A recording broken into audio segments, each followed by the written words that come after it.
Some people say that mass immigration into the United States can help reduce world poverty. Is that true? Well, no, it's not. And let me show you why.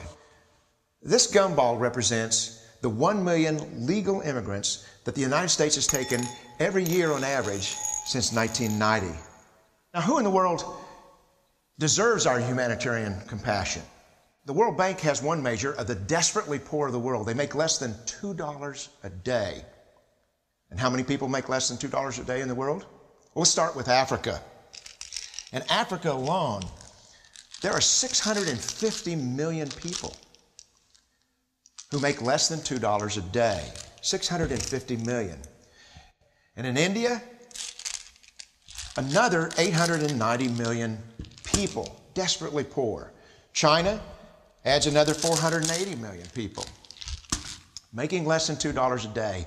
And unfortunately, the rest of Asia has a heartbreaking 810 million people who the World Bank says make less than $2 a day.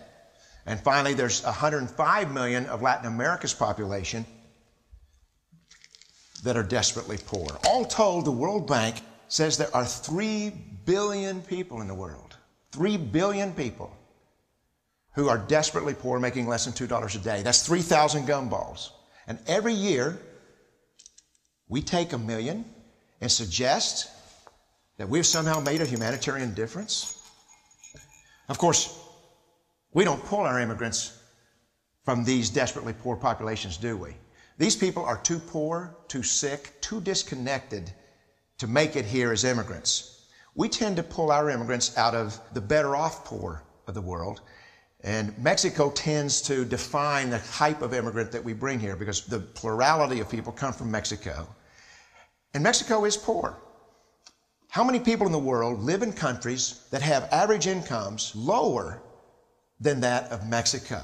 And the World Bank tells us that that number is these 3 billion plus another 2.6 billion people.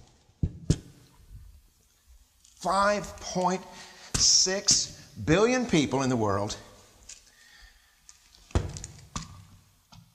who live in countries with average incomes below that of Mexico. That's 5,600 gumballs. And so what is it that the elites are telling us? They're telling us that when we take this 1 million immigrants,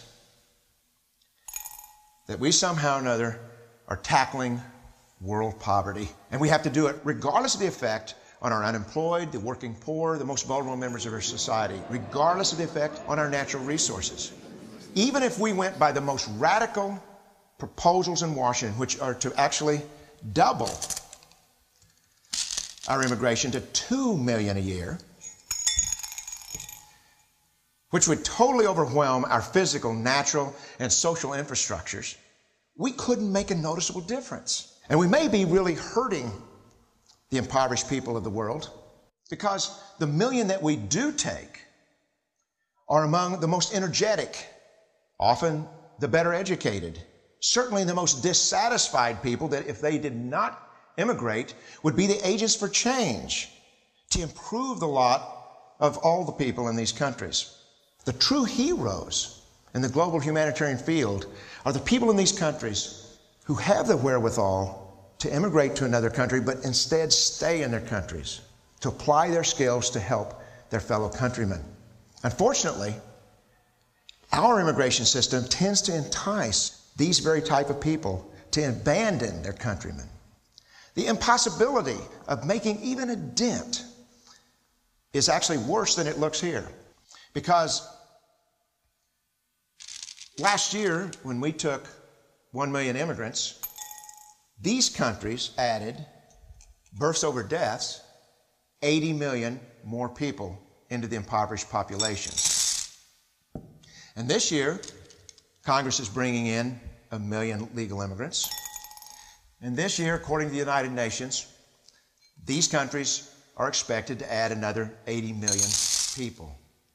And next year, you can be quite sure that Congress, unless stopped by the American voters, will bring in another 1 million immigrants. And these countries, unfortunately, will be adding another 80 million people. into these impoverished nations.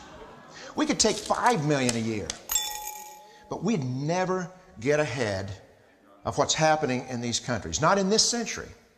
Don't you see? Immigration can never be an effective or significant way to deal with the suffering people of the world. They have to be helped where they live. 99.9% of them will never be able to immigrate to a rich country. There's no hope for that. They have to bloom where they're planted. The only place that 99.9% of these people can be helped is where they live. Let's help them there.